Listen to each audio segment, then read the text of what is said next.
పిల్లరా. ప్రతి ఒక్క బట్టల షాపు వాడు, ప్రతి ఒక్క పాంజీ షోలో ఉన్నటువంటి వాడు, ప్రతి బంగారు కొట్లు ఉన్నవాడు, ప్రతి ఒక్క వ్యక్తి కూడా చెప్తున్నాడు ఎక్కువ వ్యాపారం జరిగేది ఎప్పుడే అంటే క్రిస్మస్ పండుగలోనే.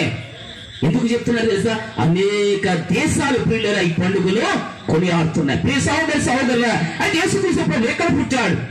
దీన్ని మనం క్లుప్తంగా చెప్పి నేను త్వరగా స్పీడ్ గా ముగిస్తాను. పిల్లరా, యేసు ప్రభు ఎక్కడ పుట్టాడు? బెత్లెహేములో పుట్టాడంటాడు. అయితే బెత్లెహేములో ఎక్కడ పుట్టాడు? ఆయన పుట్టడానికి కారణం ఏమిటి? సత్రంలో పుట్టాడా, పశువుల పాకలో పుట్టాడా, ఇంటిలో పుట్టాడా, రోడ్డు మీద పుట్టాడా, దారిలో పుట్టాడా? ఎక్కడ పుట్టాడు? చాలాసార్లు మనం ఏమంటామంటే యేసు ప్రభు వారు ఎక్కడ పుట్టారంటే, కొన్నిసార్లు అంట యేసు ప్రభు గారికి ఏమి లేదు, స్థలము లేదు. ఎందుకు లేదు? కారణం ఏంటంటే ఇదివరకు పూర్వకాలంలో పిల్లలు మనకి ఆ యొక్క చూసిన కొన్ని సంవత్సరాల క్రితం కరుణామయుడు సినిమా వచ్చింది. ఆ సినిమా చాలా మంది చూశారు. ఆ సినిమా చాలా చక్కగా చిత్రీకరించారు ఈ యొక్క పిల్లల ఈ యొక్క కార్యాన్ని. అక్కడ ఏమవుతుందంటే మరియమ్మ గారు గర్భవతి ఉన్నప్పుడు యోసేపు పక్క నుండి ఆమెను తీసుకెళ్తూ తలుపు కొడుతుంటే వాళ్ళు ఏమంటారు? చోటు లేదు, ఖాళీ లేదు, వెళ్ళండి అంటారు. ఇదే నాటికలు చాలా మంది, నేను కూడా చిన్నప్పుడు పిల్లల చేత నాటికలు వేయించేవాడిని, క్రీస్తు పుట్టిగా నాటిగా. అలాగే చాలా సార్లు వేసేవారు. ఈ మధ్యనైతే అవి లేవండి. ఈ మధ్య అని చెప్పి కూడా డాన్సులు చిందులు అయిపోయినాయి. అందుకే కొంతమంది హేళన చేస్తున్నారు పిల్లరా. ఎందుకంటే ఒక సాదృశ్యాన్ని చూపించాలి. అది మనం చేసామంటే అది ఒక సాదృశ్యం. ఏమిటంటే ఆనాడు యోసేపు మరి ఈ విధంగా ఉన్నారు, ఒక బిడ్డని కన్నారు, జ్ఞానం వచ్చారు, గొల్ల వచ్చారు చెప్పడానికి ఒక నాటిక వేసేవారు. ఆ నాటిక ఒక ఆదర్శప్రాయంగా ఉండేది, ఆధ్యాత్మికంగా ఉండేది ఆనాడు పిల్లరా. అదే విధంగా అయితే తలుపోటు ఖాళీలు అన్నారు. కానీ ఇక్కడ చూస్తే పిల్లరా, యోసేపు మరియు పిల్లరా ఆ బెత్లెహేము వెళ్ళినప్పుడు అక్కడ చూసినట్లయితే యేసు ప్రభు ఎక్కడ పుట్టాడు అంటే అక్కడ చెప్పబడతాడు పిల్లరా, సత్రములో స్థలము లేనందున అంటాడు. అంతే. వాక్యములోనికి వెళ్దాం. సత్రములో స్థలము లేనందున బిడ్డలు ఏం చేశారని పొత్తుగుడ్డలో చుట్టబెట్టి ఒక తొట్టెల్లో పెరుండబెట్టాడు. ఇదే మాట్లాడతారు, ఇంకేం రెండోది ఉండదు. అయితే ఇది ఎక్కడ పుట్టి ఎలా పుట్టాడు, అసలు ఆయన ఎక్కడ పుడతాడని చెప్పాడు త్వరగా. బెత్లెహేము ఎఫ్రాతా యూదా ప్రధానులు అంటున్నారు. 5:2 వచ్చింది. చదవండి అమ్మ. 5:2 క్షమించాలి. మీక చదవండి. మీక 5:2 చదవండి. క్రైస్తులో మీక గ్రంథం 5:2. ఎవరు చదవలేదమ్మా? తీలేదా? బెత్లెహేము ఎఫ్రాతా యూదావారి కుటుంబములు నీవు స్వల్ప గ్రామమైనను నా కొరకు. చూడండి, ఇశ్రాయేలును ఏలబోవాడు నీలో నుండే పుట్టుతాడు. Praise the lord. ఇది ఒక ప్రవచనం అండి. మీకా ప్రవక్త ద్వారా ఏమంటాడంటే, ఇదిగో బెత్లెహేము ఎఫ్రాతా, నీ యూదా నగరం అంతటిలో కూడా నీ వెళ్ళిపోయిన ఎటువంటి దానము? స్వల్పమైన దాను, లేదా అల్పమైన దాను, లేదా చిన్న దాను. అంటే ఎందుకు పరిగణ దానుగా చెప్పాడు అక్కడ. అంటే పిల్లలు ఇక్కడ చూడండి, ఒక ప్రాంతాలు ఉంటాయి మనకి. ఆ ప్రాంతంలో లైట్ ఉండదు, దారి ఉండదు. అక్కడ పిల్లలు ఏ విధమైన వసతులు ఉండవు. కొన్ని ప్రాంతాలు వెనకబడిపోయి ఉంటాయి. ఆ ప్రాంతం గురించి ఎవరైనా మాట్లాడతాయి అసలు ఎవరు కూడా పట్టించుకోరు. ఎందుకంటే ఆ ప్రాంతం వల్ల ఏమో ప్రయోజనం లేదండి. అక్కడ మనం వెళ్ళలేమండి. అక్కడ ఏమీ సౌకర్యం ఉండదండి. అక్కడ వాళ్ళంతా కూడా ఎందుకు పనికిరాని వారిని అన్నట్టుగా కొన్ని ప్రాంతాలను మనం చూస్తాం. ఆ ప్రాంతంలోకి అధికారులు వాళ్ళు, గొప్ప వాళ్ళు ఎవరు వెళ్ళరు. అక్కడ రోడ్లు ఉండవు, దారి ఉండవు, లైట్లు ఉండవు, ఏమి ఉండవు. అలాంటి ప్రాంతాలు మనం అంటాం అది ఎందుకు వెళ్ళలేరండి బాబు, దారి బాగోదండి, అక్కడ ఏముండవు అంటాం. ఎందుకనంటే ఆ ప్రాంతం ఇంకా ఏమి అభివృద్ధి చెందలే. ఈ బెత్లెహేము అనేటువంటి ప్రాంతం కూడా అలాగే ఉంది. ఎలా ఉందో తెలుసా అండి? అది ఎవరు కూడా పట్టించుకునే ప్రాంతంగా, ఆ ప్రాంతం గురించి ఎవరు మాట్లాడుకునేటువంటి ప్రాంతంగా, ఆ ప్రాంతం పిల్లరా ఎందుకు పనికిరానిదిగా, అల్పమైనదిగా, స్వల్పమైనదిగా పిల్లరా అక్కడ ఏం చేయవారు. కానీ దేవుడు ఏమంటున్నాడో తెలుసా? అలాంటి గ్రామము నుండి ఇశ్రాయేలును పాలించే పాలకుడు పుడతాడన్నాడు. గట్టిగా చెప్పండి కూడా ప్రభు నామమున స్తుతించుదాం. పిల్లరా చూడండి, ఆ బెత్లెహేము అనేటువంటి చిన్న గ్రామంలో నుండి ఇశ్రాయేలును పాలించేటువంటి ఒక గొప్పవాడు పాలకుడు పుడతాడని అక్కడ చెప్పడం జరిగింది. పిల్లరా మీరు చూడండి, అయితే ఎక్కడి నుంచి వస్తాడు ఈయన, ఏ విధంగా వస్తాడు అంటే యెషయా గ్రంథం పిల్లరా 7వ అధ్యాయం 14వ వచనం చదివితే అక్కడ అంటాడు, కన్యక గర్భవతి ఉన్నది, కుమారుని కనానికి ఇమ్మానుయేలు పురి పెడతాడు అంటాడు. ఇమ్మానుయేలు ఎవరు ఇమ్మానుయేలు? మన సృష్టి ప్రారంభం నుంచి కూడా చూస్తే ప్రారంభం నుండి కూడా తండ్రి దేవుడు పిల్లలు ఏమంటాడు తెలుసా? నేను మీకు తోడై ఉన్నాను, మీరు భయపడకండి. అబ్రహామును భయపడ తోడుగా ఉన్నాను, యాకోబును భయపడగని తోడుగా ఉన్నాను, ఇస్సాకు భయపడగని తోడుగా ఉన్నాను అని పిల్లల ప్రతి ఒక్క భక్తుడితోనూ కూడా అని చెప్తూ వచ్చాడు. ప్రారంభం నుంచి కూడా ఇశ్రాయేలు ప్రజలారా మీరు భయపడకండి, సీయోను కుమారి నువ్వు భయపడొద్దు, సంతోషించు, నేను నీకు తోడుగా ఉంటానని చెప్పాడు. తోడు, అందుకని ఇమ్మానుయేలుగా దేవుడు మనకు తోడుగా ఉన్నాడు. దేవుని స్తోత్రం చెబుదామా? ఆయన పుడతాడన్నాడు, ఆయన తోడుగా ఉంటానన్నాడు. అదే విధంగా అప్పుడు మనం చూసినట్లయితే పిల్లరా ఆ యెషయా గ్రంథం 9వ అధ్యాయం 6వ వచనం మనం చదువు. మనకు ఒక శిశువు పుట్టును. ఎవరు పుడతారండి? శిశువు పుడతాడంటాడు. శిశువు అంటే ఎవరండి? శిశువు అనేది ఎవరినంటారు? ఏమ్మా ఎవరినంటారు శిశువు అని? చిన్న పసిబిడ్డని శిశువు అంటారు, పెద్దవాళ్ళ శిశువు అని అనరు. కానీ శిశువు పుడతాడు, అతడు చిన్న బాలుడిగా పుడతాడు, చిన్నవాడిగా పుడతాడు. కానీ అతడు ఎటువంటి వాడు తెలుసా అని అంటాడు. ఎటువంటి అతడు? ఆశ్చర్యకరుడు, ఆలోచనకర్త, బలవంతుడైనటువంటి దేవుడు, నిత్యుడైన తండ్రిని ప్రియులుగా ఆయన గొప్పగా చెప్తాడు. ఆయన ఇటువంటి ప్రవచనాలు ఎన్నో చెప్పబడి ఎవరి కోసం అయ్యా అంటే ఇవన్నీ కూడా ఒక్కరే. ఎవరి కోసం అండి? ప్రభువు అయిన యేసుక్రీస్తు. ఆయన ఎక్కడ పుడతాడు, ఎలా పుడతాడు, ఏ వంశంలో పుడతాడు అని ఆలోచన చేస్తే పిల్లరా దావీదు వంశం నుంచి పుడతాడని కూడా బైబిల్ గ్రంథం అనేకమైన చోట్ల ఉన్నాయి. దానికి ఉదాహరణగా మనం చూసినట్లయితే అయితే దావీదు వంశంలో పుడతాడు కదా. అయితే యేసుక్రీస్తు యొక్క జనాన్ని ఆ యొక్క వంశావళి ఒకసారి చూస్తే మత్తయి సువార్త 1వ అధ్యాయంలో యేసుక్రీస్తు వంశావళి కనబడతాయి. నేను చాలా క్లారిటీగా పిల్లరా క్లుప్తంగా వెళుతున్నాను, చూడండి. అబ్రహాము కుమారుడైన దావీదు కుమారుడగు యేసుక్రీస్తు వంశావళి ఏంటి చదవండి. అబ్రహాము ఇస్సాకును కనెను, ఇస్సాకు యాకోబును కనెను, యాకోబు. ఇక్కడ చూడండి, ఈ మాటలు వింటున్నప్పుడు మనకి ఏమర్థమవుతుంది? ఏంటండి అబ్రహాం అంటే ఇస్సాకును కనటం ఏంటి, ఇస్సాక్ ఏంటి యాకోబును కనటం ఏంటి? ఇలా మనం చూస్తే ఇలా పురుషులు కనటం ఏంటండి? అసలు మీరు ఆలోచన చేస్తే అమ్మ ఎవరికైనా డెలివరీ అయిన దానికి ఎవరికైనా బిడ్డలు పుట్టారని ఎవరికన్నారంటే ఫలానా లక్ష్మమ్మ అండి, లేకపోతే సుబ్బమ్మ అండి, లేకపోతే ఏదో అంటాం మనం కదా. అంటే తమ ఎక్కడో కన్నాడండి అని అన్నాం కదా. కానీ ఇక్కడ ఏమంటాడు తెలుసా? అబ్రహాము ఇస్సాకు కన్నా, ఇస్సాకు యాకోబు కన్నాడు. అంటే ఇక్కడ మనకి ఏమర్థమవుతుంది? ఇక్కడ దీన్ని క్లారిటీగా మీరు ఆలోచన చేసుకోవాలి. ఇవన్నీ కూడా ఆధారాలు యేసు పుట్టుకకు. ఎందుకు నేను చెప్తానంటే ఇక్కడ మనం ఆలోచన చేసినట్లయితే యేసుక్రీస్తు యొక్క జననాల గురించి సృష్టి ప్రారంభ ఆది కాండమును మనం చూస్తాం. ఏమంటాడు తెలుసా? స్త్రీకి నీకును నీ సంతతికి స్త్రీ సంతతికి వైరము కలుగుతుంది అన్నాడు. ఏమన్నాడండి? వైరం అన్నాడు. ఎవరికి? స్త్రీ సంతతి. ఎవరా స్త్రీ? అంటే ఆ వ్యక్తి గురించినప్పుడు యెషయా గ్రంథంలో చదివాం, మీకా గ్రంథంలో చదివాం, ఇర్మియా గ్రంథంలో చదువుతాం, దాని గ్రంథంలో చదువుతాం, సమూయేలు గ్రంథంలో చదువుతాం. ఇవన్నీ కూడా ఆ స్త్రీ గురించి, ఆ జనాల గురించి చెప్పబడతాయి. ఆ స్త్రీ ఎవరు అంటే పిల్లరా ఎవరండి? కన్య మరియా. అర్థమవుతుందండి? ఎందుకు మరి అంటే మనం చూస్తాం కదా. లూకా సువార్త 1వ అధ్యాయం 26వ వచనం చదవండి ఒకసారి. 26వ వచనం, లూకా సువార్త 1వ అధ్యాయం 26వ వచనం. 6వ నెలలో, ఇక్కడ మీరు అది కూడా గుర్తించుకోవాలి. 6వ నెలలో మీకు అర్థమవుతుందండి? 6వ నెల ఎవరు వచ్చారండి? గాబ్రియేలు దూత వచ్చి గలిలయలోని, మీరందరూ కూడా చక్కగా వినండి, గలిలయలోని నజరేతు అనే ఊరిలో దావీదు వంశం 3 చెప్పాను. ఒకటి గమనించాను. ఒకటి నజరేతు అనే ఊరిలో గలిలయ అనేటువంటి, చెప్పండి మళ్ళా చదువమ్మా.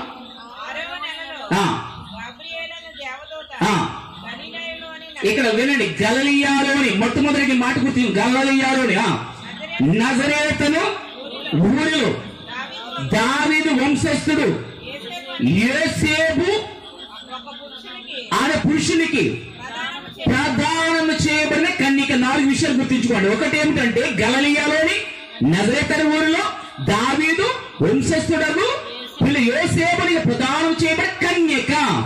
ఎంత క్లియర్గా ఉందో చూసారా అడ్రస్? మనం చాలాసార్లు అంటాం కదా, ఒకసారి అంటాం అయ్యా పలానా చోట అలాగే వెళ్ళి అలాగే వెళ్ళిపోండి అంటే ఎవరికి అర్థం కాదు. అర్థమవుతుందండి? క్లియర్ గా చెప్పాలి, క్లారిటీగా. ఇక్కడ దేవదూతుడు అయితే చక్కగా చెప్పాడు. దేవుడు అంత చక్కగా చెప్పాడు చూసారా? ఎక్కడ పడితే అక్కడికి గాబ్రియేలుతో వెళ్ళిపోతాడేమో, ఎవరు పడితే వాళ్ళ దగ్గరికి అనేసి చాలా చెప్పాడు. ఏమన్నా మొట్టమొదటి గలిలయలోని నజరేతు ఊరిలో దావీదు వంశస్థుడు. అతను ఎవరు కాదు, మరలా ఏమన్నాడు ఇక్కడ, ప్రధాన చేయబడిన కన్యకు యొద్దకు అన్నాడు. ఎంత చక్కగా చెప్పాడు చూడండి. మనం చాలాసార్లు ఏమంటే గాబిలో దూత వచ్చింది, మరియమ్మ గారి దగ్గరికి వచ్చిందని అంటాం. కానీ మరియమ్మ గారి దగ్గర రావటానికి ముందుగా దేవుడు ఎన్ని చక్కగా చెప్పాడు చూడండి. ఎవరు పడితే వారి దగ్గరికి వెళ్ళొద్దు, కన్యక అనేటువంటి ఆమె ఒక్కరే ఉన్నారు. ఆమె యోసేపుకు ప్రధానం చేయబడినది. యోసేపు ఎవరే కాదు, దావీదు వంశస్థుడు.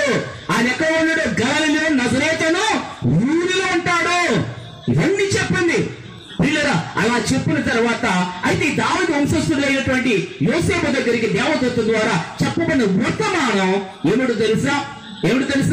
ఒకటి వర్తమానం, దావీదు వంశస్థుడు నుంచి ఒకడు పుడతాడు. ఎవరతడు? అసలు దావీదు వంశావళిని ఒకసారి చూద్దాం. పిల్లలు చూసినట్లయితే మత్తయి సువార్త 1వ అధ్యాయంలో ఆ 15వ వచనం నుంచి మీరు చదివితే 15వ వచనం నుండి 15వ వచనం నుంచి చదవండి. మత్తయి సువార్త 1వ అధ్యాయం మొదలుకొని దావీదు వరకును 14 తరములు. దావీదు మొదలుకొని యూదుల బబులోనుకు కొనుగోబడిన కాలం వరకు 14 తరములు. బబులోను కొనుగోబడిన మొదలుకొని క్రీస్తు వరకు 14 తరములు. అమ్మ మీరు ఏం చదువుతున్న 15 వచనం 1:15 అది కాదు. ఎలీహాదును కనెను, ఎలియాజుని కనెను, ఎలియాజును మత్తను కనెను, మత్తాను యాకోబుని కనెను, యాకోబు మరియ భర్త యోసేపును కనును. ఈ మాట మీకు చెప్పడానికి నేను తీశాను. ఎవరు కన్నండి? యాకోబు మరియ భర్త అయిన యోసేపును కనును. తర్వాత ఆమె యందు క్రీస్తు పుట్టాడు. అంటే యోసేపుకు పుట్టలేదు. ఇక్కడ క్లారిటీగా చెప్పాడు. వాక్యాలు కూడా చాలా జాగ్రత్తగా మరి గమనించాలి. ఆవిడ ఏమన్నాడంటే పిల్లలు అక్కడ కూడా యాకోబు యోసేపుని కన్ను అని చెప్పేయచ్చు. అలా చెప్పలేదు అక్కడ చెప్పలేదు పిల్లరా. అక్కడ ఎంత క్లారిటీ చెప్పి యాకోబు మరియ భర్త అయిన యోసేపుని కన్ను, కానీ క్రీస్తు పుట్టింది ఎవరికన్నాడు? ఎవరు పుట్టాడు? మరియమ్మకి పుట్టాడు. ఒకవేళ మీరు అనుకోవచ్చు, ఎందుకంటే అయ్యా సంసారం చేయబడి పుట్టారు లేదా శరీర కలగడ పుట్టారని మీరు అనుకుంటారేమో అని మత్తయి సువార్తకుడు చాలా క్లారిటీగా చెప్పాడు పిల్లరా. ఎందుకంటే మన చాలా జాగ్రత్త వాక్యాలు మనం గమనించాలి. కొన్నిసార్లు తెలియకుండా పిల్లలు ఎవరు కూడా ఏమి మాట్లాడకూడదు అండి. యేసుక్రీస్తు జననాన్ని గురించి తెలియకుండా మనం మాట్లాడకూడదు. ఆయన పవిత్రంగా పుట్టాడు. అయితే దావీదు వంశం నుంచి పుడతాడు. అసలు ఇక్కడ మనం చూసినట్లయితే పిల్లరా, ఈ మత్తయి సువార్తలోనే కొంతమంది పిల్లలు మనకి స్త్రీలు కనబడతారు. 1వ అధ్యాయము 5వ వచనం నుంచి మనం చదివితే అక్కడ 4 స్త్రీలు కనబడతారు. ఈ 4 స్త్రీలు ఎవరు అంటే ఇప్పుడు ఒకరు ఆ పై వచనం నుంచి మనం చదివితే 4 స్త్రీలు. ఒకరు తామారు అనేటువంటి స్త్రీ కనబడుతుంది, తర్వాత అహబ అనేటువంటి స్త్రీ కనబడుతుంది, తర్వాత పిల్లరా బెత్షెబా అనేటువంటి స్త్రీ కనబడుతుంది, 4వదిగా రూతు అనే స్త్రీ కనబడుతుంది. గమనించండి పిల్లరా. క్షుణ్ణంగా చెప్తున్నా, 4 స్త్రీలు పుడతారు, 4 స్త్రీలు కనబడతారు. ఈ 4 స్త్రీలు కూడా పాపములో ఉన్నటువంటి వారే. అంటే ఇప్పుడు క్రీస్తు వంశావళిలో ఎంత మాత్రం చేర్చబడటానికి అర్హులు కారు.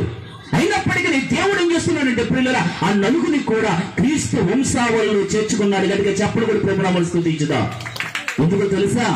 ఎందుకో తెలుసా ప్రియులరా, దేవుని యొక్క కనికరమ బట్టి పిల్లరా పిల్లల తామారును, అదే విధంగా పిల్లల దేవుని యొక్క ప్రేమను బట్టి పిల్లల ఆహాబును, అదే విధంగా దేవుని యొక్క పిల్లల కృపను బట్టి పిల్లరా అక్కడ రూతును, ఇలాగ ఒక్కొక్కరు దేవుని యొక్క కనికరం బట్టి, కృపను బట్టి, ఆ ప్రేమను బట్టి, విశ్వాసాన్ని బట్టి వారిని పిల్లరా ఆయన యొక్క జాబితాలను చేర్చుకున్నాడు. అయితే ఇక్కడ చూడండి, యేసుక్రీస్తు ఎక్కడ పుట్టాడయ్యా అంటే పిల్లరా, ఎక్కడి నుంచి వచ్చాడు, అసలు ఎవరి వంశం నుంచి వచ్చాడు, ఆ వంశం ఎక్కడి నుంచి వచ్చింది అనేది నీ క్లారిటీగా 15 నిమిషాలు చెప్పి నేను ముగిస్తాను. చూడండి, రూతు గ్రంథాన్ని మనం చదివితే, రూతు గ్రంథం ఆ 4వ అధ్యాయము 21వ వచనము చివరి లైన్ చదవండి. రూతు గ్రంథము 4వ అధ్యాయం 21వ వచనం లైన్ 4 చివరి లైన్ త్వరగా తీసుకుని వారు చదవండి. 4వ అధ్యాయము 21వ వచనం. రూతు గ్రంథం ఏమో తీసుకుని వారు ఎవరైనా చూడండి, వినండి. బోయాజు ఓబేదెదును కనును, ఓబేదెదు యెషాను కనును, యెషై దావీదు కనును. చాలండి. ఇక్కడ ఎంతమంది చూపెట్టాడండి? అక్కడ ఎంతమంది అమ్మా? 4 వ్యక్తులు చూపెట్టాడు. దయచేసి గమనించి ఈ నలుగురు వ్యక్తులు కూడా మత్తయి 1:8 కనబడతారు. తర్వాత చదువుకోండి. ఈ నలుగురు వ్యక్తుల్ని కూడా రూతు గ్రంథంలో పరిచయం చేస్తారు. ఈ నలుగురు వ్యక్తులు కూడా చాలా చాలా ప్రాముఖ్యమైన వారు, గుర్తించుకోండి. పిల్లలు రూతు ప్రారంభమవుతుంది ఇక్కడ యేసు యొక్క జననం. దయచేసి బోయాజు రూతుని వివాహం ఆడతాడు. రూతుని వివాహం అయిన తర్వాత పిల్లరా ఆ వంశావళి ఎలా వచ్చిందని చెప్తాను. ఆ యొక్క దావీదు యొక్క వంశావళి గురించి చెప్తాను. ఇప్పుడు బోయాజు వివాహం అయిన తర్వాత బోయాజు అదే విధంగా రూతు వివాహం అయిన తర్వాత కొద్ది దినాలకి పిల్లరా ఆ వివాహం అయిన తర్వాత వారికి గుర్తుగా ఒక ప్రజెంటేషన్ గా ఒక రాతితో కూడినటువంటి ఒక ఇల్లును, అంటే రాత్రి తెరిపించే ఒక ఇల్లును వారు బహుమానముగా వారికి ఇచ్చారు. మీరు గమనించండి, బోయాజు బహుమతిగా ప్రియులుగా ఒక రాతితో తెలిపించిన ఒక ఇల్లును వారు బహుమతిగా ఉంచుకున్నారు. ఒక ప్రజెంటేషన్ అనమాట. ఇప్పుడు ఏం చేస్తారంటే బోయాజు రూతు కూడా వివాహమైన తర్వాత ప్రియులుగా ఆ యొక్క పాతింటిని వదిలిపెట్టి ఆ కొత్తింటికి వెళ్ళారు. ఆ కొత్తింటి ఎక్కడ ఉందంటే బెత్లెహేములో ఉంది. గమనించండి, ఈ బెత్లెహేములో ఆ యొక్క రాతితో తెరిపించిన ఇంటిలోనికి వీరు కొత్తగా కాపురం చేస్తూ ఉన్నారు. కొన్నాళ్ళు కాపురం చేశారు. కాపురం చేసిన తర్వాత వీరికి ప్రియులుగా ఒక బిడ్డ పుట్టాడు. ఆ బిడ్డే ఓబేదేదు. ఎవరండి? ఓబేదేదు. పిల్ల పుట్టిన తర్వాత ఓబేదేదు కూడా క్రమక్రమంగా అతను పెరిగాడు, పెద్దవాడయ్యాడు. అతనికి కూడా వివాహమైంది. వివాహమైన పిల్లరా ఇక్కడ బోయాజు ఏం చేస్తాడంటే ఆ యొక్క కొత్తింటిని పిల్లరా వదిలిపెట్టి ఆస్తిపాస్తులన్నిటిని ఆ ఇంటిని కూడా ఓబేదేదుకి ఇచ్చేసి అతను మరలా పాతింటికి వచ్చేస్తాడు. ఎందుకంటే వారి వంశావళి ప్రకారముగా వారసత్వముగా వారికి ఉన్న ఆస్తిపాస్తులన్నీ కూడా ఈ బోయాజు ఏం చేస్తున్నాడు, తన కుమారుడికి ఇచ్చేసి అది వచ్చేస్తాడు. ఇప్పుడు వచ్చేసిన తర్వాత ఓబేదేదు కూడా పిల్లరా కొన్నాళ్ళకి ఏం చేస్తాడు తెలుసా, పిల్లలు ఒక బిడ్డని కంటాడు. ఆ బిడ్డ ఎవరండి? సల్మాన్. ఎవరండి? ఇషాయి. ఎవరండి? ఇషాయి. ఇషాయికి పిల్లలు కూడా పెరిగి పెద్దవాడు అవుతాడు. పెళ్ళ ఉంది. ఆ పెళ్ళైన తర్వాత అతను కూడా ఏం చేస్తాడంటే ఈ వంశాల ప్రకారం అనగా వారసత్వం ప్రకారముగా బోయాజు ఎలాగైతే తన కుమారుడైనటువంటి ఓబేదేదుకు తన ఆస్తిపాస్తులు ఇచ్చాడు, అలాగే ఓబేదేదు కూడా ఏం చేస్తాడంటే తన కుమారుని ఇషాయికి ఆ యొక్క ఇంటిని ఆస్తిపాస్తులు అప్పగించేస్తాడు. మరలా పాతింటికి వచ్చేస్తాడు. ఇప్పుడు ఇషాయి ఉన్నాడు. ఇషాయి కూడా పిల్లరా ఏమవుతున్నాడండి, అతను కూడా ఒక బిడ్డని కన్నాడండి. బిడ్డని కన్న తర్వాత ఆ బిడ్డ ఎవరంటే ఎవరండి? ఆ బిడ్డ దావీదు. చెప్తామా? దావీదు పుట్టాడు. ఇప్పుడు దావీదు పుట్టిన తర్వాత దావీదు కూడా పుట్టినటువంటి దావీదు కొంచెం కొంచెంగా పెరిగి పెద్దవాడయ్యాడు. ఇప్పుడు అతను కూడా పిల్లలు వివాహమైంది. అతనికి కూడా ఏం చేయాలండి, వారసత్వ ప్రకారం ఇల్లు ఆస్తిపాస్తు అప్పగించాలి. కానీ ఇక్కడ మారింది. ఎలా మారింది తెలుసా? దావీదు గొప్ప రాజు అయ్యాడు. దేనికి స్తోత్రం చెప్దామా? దావీదు గొప్ప రాజు అయ్యాడు. 12 గోత్రాలు పరిపాలించేటువంటి ఆ నాయకత్వంలోకి వెళ్ళాడు. ఇప్పుడు పిల్లలు దావీదుకి ఈ యొక్క బెత్లెహేము అన్నటువంటి ఇల్లు గాని ఆసుపత్రులు అక్కడ ఇప్పుడు రాజుగారికి అప్పుడు రాజు కోటలో ఉంటాడు కనుక ఈ రాజుగారికి అవి ఇవ్వలేదు. ఆ తర్వాత రాజుగారిగా అక్కడ పిల్లలు తన యొక్క ఏలుబడి చేస్తున్నాడు దావీదు. అలా పరిపాలన చేస్తున్నటువంటి సమయంలో పిల్లలు దయచేసి గమనించండి. అలాంటి సమయంలో పిల్లరా అతని రాజ్య పరిపాలన ఎంతో చక్కగా ఉంది. దావీదు బైబిల్లో మనం చూసినప్పుడు దావీదు ఎంతో చక్కనటువంటి పరిపాలన చేశాడండి. అందుకని ఇప్పుడు దావీదు వంశంలోంచి ప్రభువు యేసుక్రీస్తు వస్తారని ప్రవచనం చెప్పారు. దావీదు అంతగా చక్కగా పరిపాలన చేస్తుంటే ఏముంది తెలుసా, అతనికి ఒక తిరుగుబాటు వచ్చిందండి. తిరుగుబాటు. ఎవరి నుండి తిరుగుబాటు? తన బిడ్డల నుండే తిరుగుబాటు. అభిషేకం నుండి ప్రియులరా అభిషేకం రాజు అవ్వాలని తండ్రి మీద దండెత్తు వస్తున్నాడు. ప్రియ కుమారుడు తిరుగుబాటు చేస్తున్నారు. అలాంటి సమయంలో దావీదు అక్కడి నుండి తన అనుసరితో ప్రియులరా అక్కడి నుండి బయటకు వచ్చేస్తాడు. దాటి బయటకు వచ్చేసిన తర్వాత అరణ్యంలోకి వెళ్ళిపోతాడు. అరణ్యంలోకి వెళ్ళిపోయి అక్కడ బ్రతుకుతూ ఉంటాడు. పిల్లల అలాంటి సమయంలో పిల్లల ఇక్కడ చూసినట్లయితే ఎప్పుడైతే అక్కడ ఉన్నాడో అలాంటి సమయంలో రాజుగారు అయినప్పటికీ అక్కడ కొన్నాళ్ళు పిల్లలు ఉన్న సమయానికి వారి దగ్గర తినడానికి ఆహారం లేదు, ఉండడం సరైన నివాసం లేదు. రాజుగారే కానీ అటువంటి పరిస్థితికి వెళ్ళిపోయారు. అలాంటి సమయంలో వారి గురించి పిల్లల ఒక వ్యక్తికి తెలిసిందండి. ఆ వ్యక్తి ఎవరు తెలుసా? బర్జిలియా. ఎవరండి? బర్జిలియా. బర్జిలియా తెలిసి అయ్యో రాజుగారి ఇటువంటి పరిస్థితిలో ఉన్నారంట. వారికి ఏ విధమైనటువంటి పిల్లల పరిస్థితి వచ్చింది అయ్యో అని బాధపడి వెంటనే అతనికి కావలసినవన్నీ కూడా పిల్లల ఆ ఇంటికి పంపాడండి. ఆయనకు ఉన్నటువంటి స్థలానికి పంపాడు. ఆ వాక్యాన్ని మీకు చూపిస్తాను, ఎందుకంటే రుజువులు కావాలి కాబట్టి జస్ట్ ఆ యొక్క వచనానికి ఇస్తాను. సమూయేలు 2వ గ్రంథం దయచేసి వాక్యము త్వరగా చదవండి. సమూయేలు 2వ గ్రంథం 17వ అధ్యాయం 28వ వచనం మాత్రమే చదవండి. సమూయేలు 2వ గ్రంథము 17వ అధ్యాయం 28వ వచనం. అరణ్యమందు ఆకలి కొని ఉందిరని తలంచి చూడండి, పరుపులు పాత్రలు, ఉండలు గోధుమలు,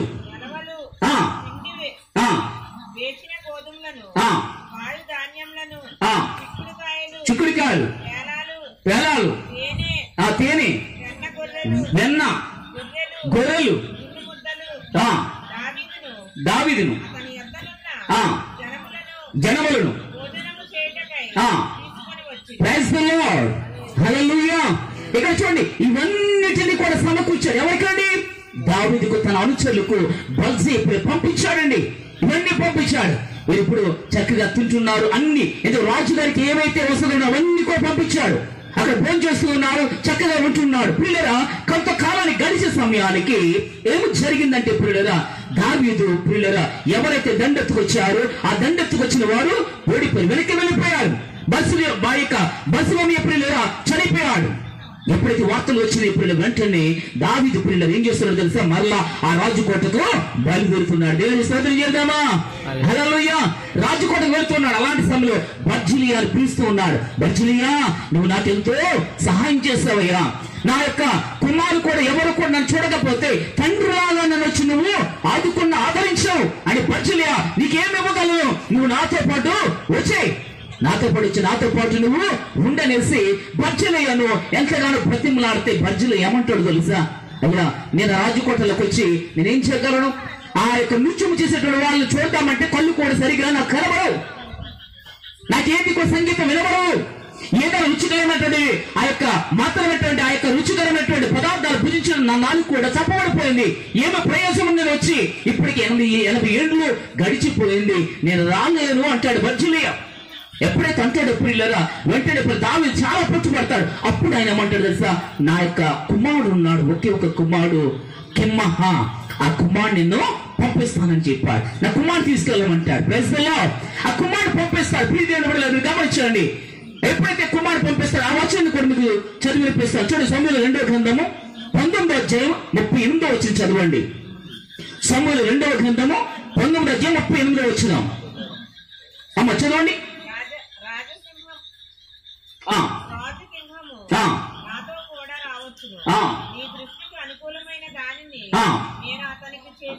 అతనికి చేసేదను. ఇక్కడ చూడండి, కిమ్మహాను పంపించమంటాడు. కిమ్మహాను పంపిస్తాను, నీవేం చేయాలంటే అది చేయమనేసి దావీదుకి కిమ్మహాను పంపిస్తాడు. పిల్లలు ఇక్కడ వరకు బాగానే ఉంది. కిమ్మహా రాజుగారి యొక్క కోటలోకి వెళ్తాడు. అక్కడికి వెళ్ళిన తర్వాత రాజుగారు అయినటువంటి దావీదు కూడా పిల్లరా ఏమవుతుంది, అతను వయసు అయిపోతుంది. దావీదు కూడా చనిపోయేటువంటి పరిస్థితి వచ్చినప్పుడు పిల్లరా అతడు ఏమంటాడు, తన కుమారుతో చెప్తాడు. సొలొమోను ఏమంటాడు తెలుసా? ఇదిగో, నాకు ఎంతగానో ఆపద వచ్చిన పరిస్థితులు ఎంతో సహాయపడినటువంటి వ్యక్తి బర్జిలియా, తన కుమారుడు నా దగ్గరకు వచ్చారు. ఆ కుమారుడికి ఏదోటి చెయ్యాలి, తప్పనిసరిగా మర్చిపోవద్దు అనే విధముగా దావీదు చెప్తాడు పిల్లగా. అప్పుడు దావీదు చెప్పినటువంటి మాటలు బట్టి పిల్లగా అతడు ఏమి చేయాలని ఆలోచిస్తాడు. ఆ వచనాలు కూడా మీరు చదవాలంటే పిల్లగా రాజుల మొదటి గ్రంథం చూడండి 2వ అధ్యాయము 7వ వచనం మీరు చదివితే పిల్లగా అక్కడ మీకు అర్థమవుతుంది. ఒకసారి చదవండి ఆ మాట కూడా. రాజుల మొదటి గ్రంథం 2వ అధ్యాయం 7వ వచనం. అబ్షాలోము పారిపోగా బర్జిలియా కుమారులు నా సహాయం కొరకు వచ్చిరా, నీవు వారి మీద ధరించి నీ పల్లె యొద్ద భోజనము చేయవారిలో వారిని చేర్చుకో. Praise the lord.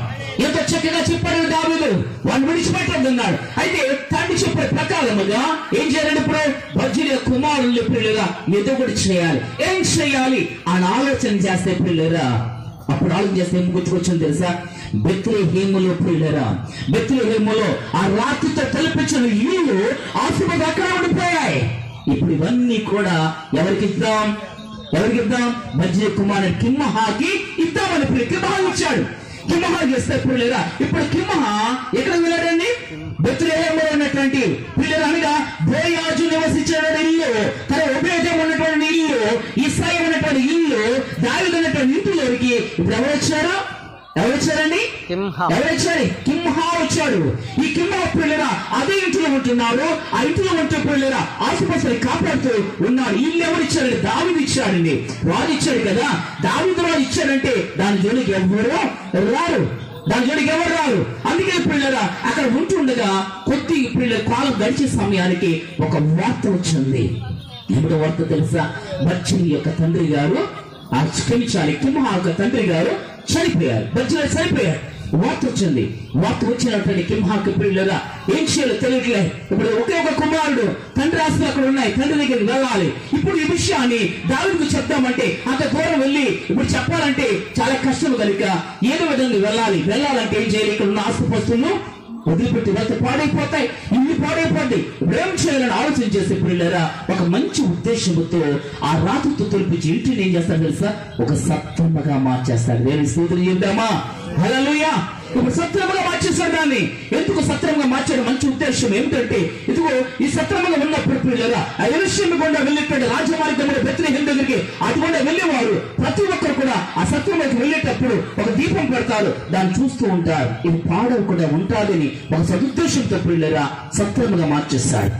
ఎప్పుడైతే సత్రంగా మార్చాడు దయచేసి గమనించండి.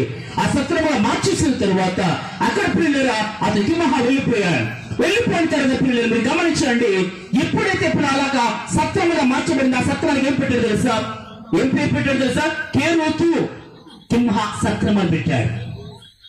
కేరుతు కిమ్హా సత్రం అని పెట్టాడు. ఆ పేరు పెట్టి అలా వచ్చేస్తే ప్రియులారా ఆ సత్రం దగ్గరికి ప్రియులారా ఇప్పుడు చూడండి, ఇప్పటి వరకు బోయాసు ఉన్నటువంటి ఆ ఇల్లు, ఉపయోగం ఉన్నటువంటి ఇల్లు, ఇషా ఉన్నటువంటి ఇల్లు, దావీదు ఉన్నటువంటి ఇల్లు, కిమ్హా ఉన్నటువంటి ఇంటిలోకి అసలైన వాసన వచ్చాడు. గట్టిగా చెప్పలు ప్రకటిస్తుందా?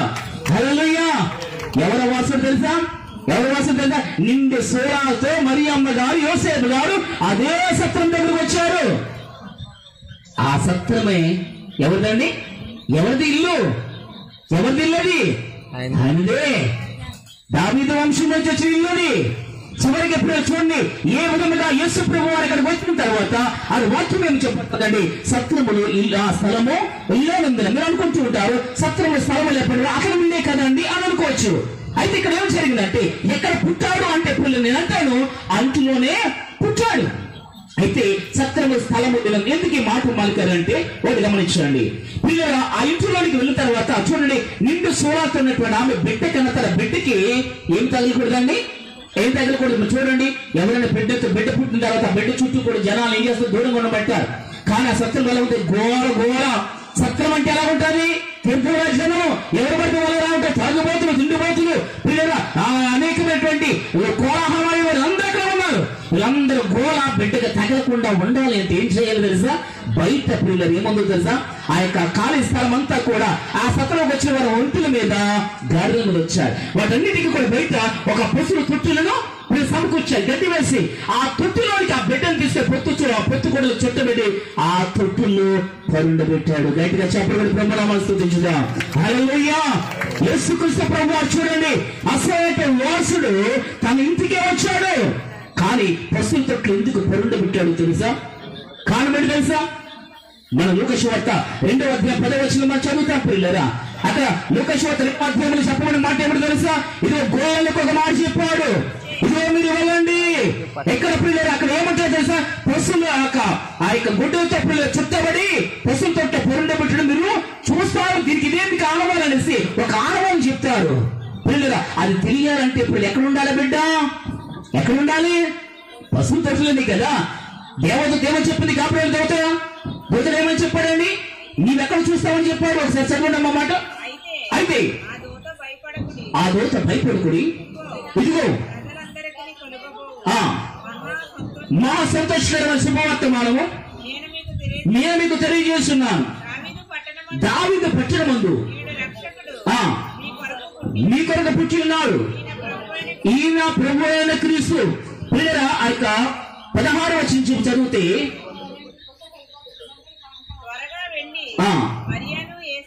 ఆ పై వచనాలు మనం చూద్దాం. ఆ దూతలు తమ నుండి పరలోకం వెళ్ళిన తరువాత ఆ గొర్రెల కాపలో జరిగిన ఈ కార్యమును ప్రభువు మనకు తెలియజేయనని చేర్చున్నాడని మనం బెత్లెహేమునకు వెళ్ళి చూద్దాము రండని ఒకరితో కూడా చెప్పుకుని త్వరగా వెళ్ళి మరియా యోసేపు తొట్టులో పరుని ఉన్న శిశువును చూసిరి. ప్రైజ్ ది లార్డ్, హల్లెలూయా. ఇక్కడ ఆ పై వచనంలో చూస్తే 12వ వచనం అంటాడంటే, ఒక శిశువు పొత్తుగుడ్డలతో చుట్టబడి ఒక తొట్టిలో పండుకుని ఉంటే మీరు చూచేదేరని. అర్థమవుతుంది? ఏం చేస్తారని చెప్పాడు? ఒక శిశువు పొత్తుగుడ్డలతో చుట్టబడి ఎక్కడ ఉంటాడమ్మా? పశువుల తొట్టులో. మరి అది జరగాలంటే ఈ బిడ్డను ఎక్కడ పెట్టాలి? ఎక్కడ పెట్టాలమ్మా? పశువు తొట్లోనే కదా. మరి గాబ్రియలు దూతడు వచ్చి చెప్పాడు కదా, మరి పశువు తొట్టులో ఉంటాడు, అది ఆనవారం చెప్పాడు. అందుకని పశువుల తొట్టుల్లో ఆ బిడ్డను పొత్తుకొని చుట్టుబడి ఎక్కడ ఇచ్చారమ్మా? పశువుల తొట్టులో. అర్థమైందా మీ అందరికీ? అర్థమైందా? యేసుక్రీస్తు ప్రభువారు ఎక్కడ పుట్టారు? ఇప్పుడు పశువుల తొట్టులు ఎందుకు పెట్టబడ్డారు? తర్వాత ఒక వాక్యం ఉంది, ఆయన సత్రములో స్థలము లేనందున. ఈ మాట ఎందుకు వచ్చిందంటే, సత్రం నిజమే, పసిబిడ్డను ఎప్పుడు కూడా జనాల మధ్యన ఉంచుతారా? ఉంచరు కదా, ఉంచరు. అదే విధంగా ఇంకొక మాట ఏమిటంటే, స్థలము లేనందున అనే మాట ఇంకొక మాట కూడా చెప్పబడింది. ఏంటంటే ఆకాశ పక్షులకు చూడను వాటికి ఇంకో మాట ఏంటంటే ఏమంటే, మనిషి కుమారునికి తలవార్చుటకు స్థలమైనా లేదంటాడు. దేనికి లేదు అంటాడు? ఎందుకు లేదంటాడు? కారణం ఏమిటి అంటే, దీని విషయం కూడా మనం చూసుకున్నట్లయితే అర్థం ఏమిటంటే, హృదయంలో చోటు అనేది ఇవ్వటం లేదని అర్థం. అంటే ఇప్పుడు నేను యేసుక్రీస్తు పుట్టడానికి స్థలం కావాలంటే అది చేర్చుకోగలను. ఎందుకంటే యేసు ప్రభు జననానికి ముందు అనేకమైన ప్రవచనాలు చెప్పబడి ముందుగానే చెప్పాడు కదా. యేసు ప్రభు పుట్టేటప్పుడు ప్రజా సంఖ్యలో చేర్చబడాలని ముందుగానే చెప్పాడు కదా. అదేవిధంగా ఈ బిడ్డను చెప్పబోతున్నారని ఆ ముందుగా వార్త చెప్పాడు. ఎన్ని చెప్పినటువంటి వాడు ఆయన పుట్టడానికి కావాల్సిన దాన్ని సమకూర్చడా? సమకూరుస్తాడు. కానీ అక్కడ ఎందుకు చేయలేదంటే, ఆ మాట ఎందుకు వ్రాయబడిందంటే పిల్లరా, ఒకటి దాని అర్థం ఏమిటో తెలుసా? ఒకటి పిల్లరా, ప్రతి ఒక్కరు కూడా హృదయములో చోటు ఇవ్వాలని. ఇప్పుడు స్థలము లేదని ఎక్కడ లేదు? హృదయంలో స్థలము లేదు అని చేర్చుకోవడానికి అనే భావన చెప్పడానికి అక్కడ వాక్యము వ్రాయబడి ఉంది. ప్రైజ్ ది లార్డ్, హల్లెలూయా, హల్లెలూయా. ప్రియమైన బిడ్డలారా, ఇక ఆలోచన చేసినట్లయితే యేసుక్రీస్తు ప్రభువారు పుట్టినటువంటి ఆయనకు ఏం పేరు పెట్టబడింది? యేసు. మత్తయి సువార్త 1వ అధ్యాయం 21వ వచనం చదువుదాం. మత్తయి సువార్త 1వ అధ్యాయం 21వ వచనం. త్వరగా. ఆమెకు కుమారుని కనెను, వారి పాపముల నుండి ఆయన రక్షించును గనుక ఆయనకి యేసు అని పేరు పెట్టింది. ఇక్కడ చూడండి, ఆయన తన ప్రజలను వారి పాపం ఆయనే రక్షించి. ఇక్కడ చాలా జాగ్రత్తగా గమనించండి. ఆయన తన ప్రజలను వారి పాపలను ఎవరు రక్షిస్తారండి? ఆయనే, ఇంకెవరో రక్షించలేరు. ఆయన క్లారిటీగా చెప్పేశాడు ఇక్కడ. ఆయన రక్షించారు. ఆయన ఎవరు అంటే యేసు. ప్రైజ్ ది లార్డ్, హల్లెలూయా. ఆయన మాత్రం రక్షిస్తాడు. ఈ లోకంలో చాలా మంది ఇప్పుడు మనం చూస్తాం. మనం ఒక్కొక్క విషయాన్ని మీకు జ్ఞాపకం చేస్తాను. డాక్టర్ గారు చాలా సార్లు ఆలోచన చేసినప్పుడు, అయ్యా నాకు తక్కువ వస్తుంది, దానికి ఏమి మందు అంటే ఒక సిరప్ రాసిచ్చేస్తాడు, ఒక టాబ్లెట్ రాసిచ్చేస్తాడు. నేను అనుకుంటాను, సిరప్ ఆ టాబ్లెట్ వేసుకుంటే తగ్గిపోయింది, ఓకే మంచిది. మళ్ళా తక్కువ వస్తుంది, మళ్ళా ఏంటంటే మళ్ళా సిరప్ రాస్తాడు, మళ్ళా టాబ్లెట్ వేస్తాడు, ఓకే తగ్గిపోయింది. మళ్ళా తక్కువ వస్తుంది, మళ్ళా వెళ్తే, అయ్యా డాక్టర్ గారు అసలు దగ్గే రాకుండా చేయొచ్చు కదా, దగ్గే రాకుండా ఏదైనా మందు వచ్చు కదా, అది చేయట్లే. అంటే దగ్గు రాకుండా కనిపెట్టే మందు లేదు, కానీ వీళ్ళు దగ్గు వచ్చినప్పుడు ఆ టాబ్లెట్ ఇవ్వటం జరుగుతుంది. అంటే దానికి నివారణ అనేది కనిపెట్టలేకపోతున్న డాక్టర్. ఇప్పటికీ కూడా లేదు, ఇప్పటికి కూడా నివారణ లేదు. దగ్గు అసలు రాకుండానే ఇచ్చే మందు ఏదైనా ఉందా? లేదు. ఆ నడువులు తగ్గటం మరలా మొదలవటం. కానీ యేసుక్రీస్తు ప్రభు వారి పిల్లరా ఎందుకు వచ్చాడో తెలుసా? పాపము నుండి ఆయనే తన ప్రజలను రక్షిస్తారని చెప్పాడు. ఆయన్నే, ఇంకెవరు కూడా రక్షించలేరు. సర్వ పాప పరిహారార్థం రక్త పక్షుల రక్త పరమార్థమైన పుణ్యదాన బలియాగం అని చెప్పాడు. అంటే ఒక పిల్లరా, ఒక పాపం పోవాలంటే ఒక పరిశుద్ధుడైనటువంటి వాడు ఉండాలి. ఎవడయ్యా పరిశుద్ధుడు? పాపం తొలగించేవాడు పరిశుద్ధుడై ఉండాలి. అతను పరిశుద్ధమైనటువంటి జన్మై ఉండాలి. చూడండి, యేసుక్రీస్తు జననము చూస్తే ఆయన ఎక్కడ పుట్టాడు తెలుసా? కన్యక గర్భాన్ని పుట్టాడు. ఇంకొక విషయాన్ని జ్ఞాపకం చేస్తారు పిల్లరా, ఆయన ఎక్కడ పుట్టాడంటే పిల్లగా ఒక స్త్రీ నుండి పుట్టాడు. గల్తకు రాసిన పత్రికలో కూడా అది చెప్పబడుతుంది. ఆయన పిల్ల ఒక స్త్రీ నుండి పుట్టాడు అంటాడు. పిల్లరా, స్త్రీ నుండి పుట్టాడు. ఇక్కడ కన్యక నుండి పుట్టాడు ప్రియులరా. అయితే ఎవరు ఇతడు అంటే ప్రియులరా, ఆయన నిజమైన దేవుడు. ఎందుకో తెలుసా, మనందరము కూడా పురుష సంతానం. ఎవరి సంతానం మనం చెప్పాలి? మనందరం ఎవరి సంతానం? పురుష సంతానం. స్త్రీ సంతానం అంటూ ఉందంటే అది ఒక్కరు ప్రభు అయిన యేసుక్రీస్తు వారు ఒకటి గట్టిగా చెప్పడం ప్రభుత్వం వస్తుందా. హల్లెలూయా. ప్రపంచంలో ప్రియులరా స్త్రీ సంతతి అనేటువంటి వాడు ఒకే ఒకడు ఉన్నాడు, ఆయన యేసు ఒక్కడే. మిగతా వాళ్ళంతా పురుష సంతానమే. ఆయన ఒక్కడు, అందుకే ఆయన స్త్రీకి పుట్టును అని చెప్పాడు. అందుకే యేసు ప్రభు వారు ఎవరు అంటే ప్రియులరా, ఆ నిజ రక్షకుడు. యేసు ప్రభు ఎవరంటే ప్రియులరా, సర్వ మానవాళిక రక్షకుడు. ఆయన ఎందుకు వచ్చాడంటే ప్రియులరా, పాప విమోచనగా వచ్చాడు. పాపం అంటే ఏంటయ్యా అంటే, పాపం అంటే ఏమిటో కాదు, మరణం. పాపానికి వచ్చే జీతము మరణం. ఆ మరణమును రక్షించడానికి ప్రభువైన యేసుక్రీస్తు పరలోకాన్ని విడి దైవత్వాన్ని విడనాడి పిల్లలు లోకానికి మానవుడిగా ఈ లోకానికి వచ్చాడు. ఎందుకో తెలుసా, మానవుడిగా నీవు నేను నశించిపోవడం ఆయనకి ఇష్టం లేదు. ఏ ఒక్క వ్యక్తి కూడా నశించిపోవడం ఇష్టం లేదు. అందుకే యోహాను 3:16 అంటాడు, దేవుడు లోకం ఎంతో ప్రేమించి ఏం చేశారండి, తన అద్వితీయ కుమారుడు యందు విశ్వాసం ఇచ్చేవాడు నశించక నాశనం చెందక నిత్యజీవం పొందుటకు ఆయన వచ్చాడు. ఎవరు నశించడం ఇష్టం లేదు వారికి. అందుకే లోకస్వార్థ 9:10 చూస్తున్నట్లయితే నశించిన దాన్ని వెనక రక్షించడం మనిషి కుమారుడు లోకానికి వచ్చాడు. దేవునికి స్తోత్రం చేద్దామా. హల్లెలూయా. యేసుక్రీస్తు ప్రభు ఎందుకు వచ్చాడంటే పాపము నుండి రక్షించడానికండి. గోదాట్లో పడేవాడిని తీసేవాడిని చూస్తున్నాం, గోతులు పడేవాడిని తీసేవాడిని చూస్తున్నాం, ప్రమాదం పడేవాడిని కాపాడేవాడిని చూస్తున్నాం, కాలు ఇరిగిపోయేవాడిని కాపాడేవాడిని చూస్తున్నాం. ఇలా చూసుకుంటే అనేక విధాలు రక్షించేవాడిని అనేక మంది చూస్తున్నాం. కానీ పాపమును రక్షించేవాడు ఎవరైనా ఉన్నారా లోకంలో? ఎవరు లేరు. అంటే మరణము నుండి రక్షించేవాడు ఉండాలంటే ఒకటి, మరణమును గెలిచిన వాడై ఉండాలి. దేవుని స్తోత్రం చేద్దామా. హల్లెలూయా. ఎవరైనా మరణమును గెలిచాడు? ప్రతి ఒక్కరికి రెండు ఉంటాయి. ఒకటి పుట్టుక, రెండు మరణము. కానీ యేసుక్రీస్తు ప్రభు వారికి ఏమని తెలుసా, ఆయన పుట్టాడు, మరణించాడు, తిరిగి లేచాడు. గట్టిగా చెప్పడం కూడా ప్రభుత్వం వస్తుంది. ఆయన పుట్టాడు, మరణించాడు, తిరిగి లేచాడు. అందుకని దేవుడు ఇక్కడ చెప్పగలం పిల్లరా, ఎవరయ్యా పుట్టాడు, ఎవరు మరణించాడు అనేక మంది చెప్తున్నా, లేచాడు అని ఎవరైనా చెప్పగలరా? ఇలా ఎవరు చెప్పలేరండి. ఆయన ఒక్కడే లేచాడండి. ఏ గ్రంథములు చూసి చెప్పబడుతుంది, ఏ ఒక్కనడిని చెప్పబడుతుంది. పిల్లల అనేక మంది చెప్పగలుగుతున్నారు. ఎందుకో తెలుసా, ఆయన లేచాడు. అందుకనే దేవుడు మరణము గెలిచినటువంటి దేవుడు మరణపు ముళ్ళను విరిచాడు, నిశ్చయించాడుగా ఆయన నిలిచాడు. పిల్లల అందుకే యేసుక్రీస్తు ప్రభువాడు నిజమైన దేవుడు. పిల్లల దేవుడిని మనం నమ్మాలి, ఆ దేవుడిని విశ్వసించాలి. ఆయన ఆశ ఒకటే అండి, ఏంటో తెలుసా పిల్లరా, నీవు నేను కూడా పాపములోకి వెళ్ళి మరణంలోకి వెళ్ళకూడదు. నీవు నేను కూడా నశించిపోకూడదు. నీవు నేను కూడా దేవుని తెలుసుకోకుండా, నిజక్రీస్తుని ఎరగకుండా, నిత్య జీవాన్ని పిల్ల కోల్పోయే బిడ్డలుగా ఉండకూడదని ఆ తండ్రి అయిన దేవుడి పిల్ల ఎంత ప్రేమమయుడండి. మనల్ని ప్రేమించి తన యొక్క పిల్లల రూపురేఖలు ఎవరమండి? మన రూపాన్ని కదా తండ్రి దేవుడు తన రూపాన్ని పిల్లలు మానవ రూపముగా చేసి మనిషి ఎంతగా ప్రేమించాడు. నీ యొక్క రూపము నా రూపము కూడా దాచాడు వచ్చాడంటే పిల్లరా, చూడండి ఎంత ప్రేమించాడు. మానవుని రూపాన్ని దాచి వచ్చాడు, మనిషిగా వచ్చాడు. మానవుడు ఎందుకు వచ్చాడు? ఒక మనిషిని పిల్లరా అర్థం చేసుకోవాలంటే తోటి మనిషి అయి ఉండాలి. మనిషిని పశువు అర్థం చేసుకోలేదు, మనిషిని జంతువు అర్థం చేసుకోలేదు.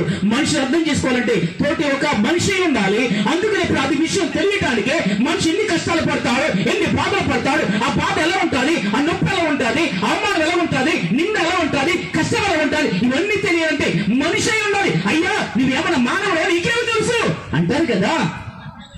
అందుకని యేసు ప్రభు వారు అవన్నీ నిన్ను అనుభవించానంటాడు. బాధలు అనిపించాను, కష్టాలు అనిపించాను, నిందలు అనిపించాను, అవమానాలు అనిపించాను, ముఖం మీద ఉమ్మూసినా గానీ నేను దాన్ని సహించాను, అన్ని అనిపించాను. బాధ ఏంటో తెలుసు. అందుకనే పిల్లరా మనిషి యొక్క స్వభావం గురించి ఆయనకి ఎవ్వరూ చెప్పనక్కర్లేదు. దేవునికి స్తోత్రం చేద్దామా. మన గురించి ఆయనకి బాగా తెలుసు. మన స్వభావం ఏంటి తెలుసు, మన ఆలోచన ఏంటి తెలుసు, మన పిల్లల మన జీవితం ఏంటో తెలుసు, నీవు ఎలా ఉంటావో అని తెలుసు, ఎప్పుడు ఎలా మారిపోతావో తెలుసు. మనిషి యొక్క ఆలోచన అంతా కూడా తెలుసు. అందుకే పిల్లలు ఈ ఆలోచన నా ఆలోచనలు వంటివి కాదు ఉన్నాడు. పిల్లరా భూమికి ఆకాశం ఎంత ఎత్తుకున్నారో పిల్లరా అంతగా ప్రియమైనటువంటి వాళ్ళరా అది వ్యత్యాసం కనబడుతుంది. అందుకే క్రీస్తుని ప్రియులరా సొంత రక్షకుడిగా అంగీకరించాలి. మీ దేవుని పిల్లల దయచేసి గమనించండి. ఒకవేళ ఇప్పటి వరకు కూడా క్రీస్తు యొక్క ప్రేమను ఎరగకపోతే, క్రీస్తు ఎందుకు పుట్టాడు తెలియకపోతే, ఆయన కేవలం ఎవరి కోసం పుట్టలేదండి, మన కొరికే పుట్టాడైనా, మన కొరికే పుట్టాడు. అందుకే ఒక మాట చెప్పాడు కదా, ఏమన్నా తెలుసా, ప్రజలందరికీ కలగబోవు మహా సంతోషకరమైన శుభవార్త. ఏంటి ఆ శుభవార్త అంటే నేడు, ఎప్పుడమ్మా నేడు, నేడు రక్షకుడు మన కొరకు పుట్టినాడు. దేవుడి స్తోత్రం చేద్దామా. Happy Christmas, merry Christmas. పిల్లలు నేడు అని ఈ రోజే మన కొరకు పుట్టినాడండి. ఆ వార్త చెప్పమన్నాడు. ఇది శుభవార్త కదా. నీ కొరకు నా కొరకు క్రీస్తు పుట్టాడు, నీ కొరకు నా కొరకు మన కొరకు పిల్లలు ఆయన లోకానికి వచ్చాడు. దైవత్వాన్ని విడనాడి భూలోకానికి మానవత్వాన్ని పుచ్చుకొని వచ్చిన రోజే క్రిస్మస్. అందుకే ఆయన ఈ లోకంలో పుట్టినప్పుడు ఏం జరిగింది తెలుసా, అర్ధరాత్రి వేళ పుడితే గొప్ప వెలుగు వచ్చింది. అర్ధరాత్రి పుడితే ఏమొచ్చిందండి, గొప్ప వెలుగు వచ్చింది. అదే క్రీస్తు మిట్ట మధ్యాహ్నం 3 గంటలకే సిలువలో చనిపోతే ఏమైందండి, చీకటి అయిపోయింది.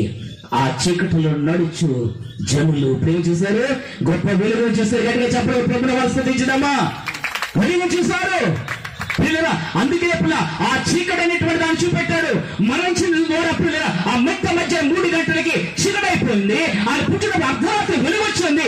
ఏమంటే ఆ సాదృశ్యం అంటే ఈ చీకటి జీవితము, చీకటి పాపము, చీకటి కల్మషము, చీకటి మరణము, ఇదంతా కూడా వెలుగు మయముగా చేయటానికి ప్రభువు యేసుక్రీస్తు వెలుగుగా లోకానికి వచ్చాడు. నేను స్తోత్రం చెప్తామా. హల్లెలూయా. అందుకే అదే నిజమైన వెలుగు అంటాడు. ఆ వెలుగు లోకములకు వచ్చింది, చీకటిలోకి వచ్చింది. ఏమ్మా వెలుగు వచ్చింది, కానీ చీకటి ఏం చేస్తుంది, గ్రహించట్లేదంట. పిల్లలు మన మధ్యకి వెలుగు వచ్చింది, చీకటి గ్రహించాలంటే మనిషి ఇంకా గ్రహించడం లేదు. వెలుగైన క్రీస్తు మన మధ్యకి వచ్చినా, ప్రేమ అనేటువంటి ఆ క్రీస్తు మన మధ్యకి వచ్చినా ఇంకా తెలుసుకుని వారికి ఉన్నారు. పిల్లల ఈ యొక్క రాత్రికాల సమయంలో దయచేసి ఒకసారి మనం గమనించండి. ఒకసారి అందరూ కూడా కళ్ళు పూసుకుందాం. ఒకసారి దయచేసి ఒకసారి పరిశీలన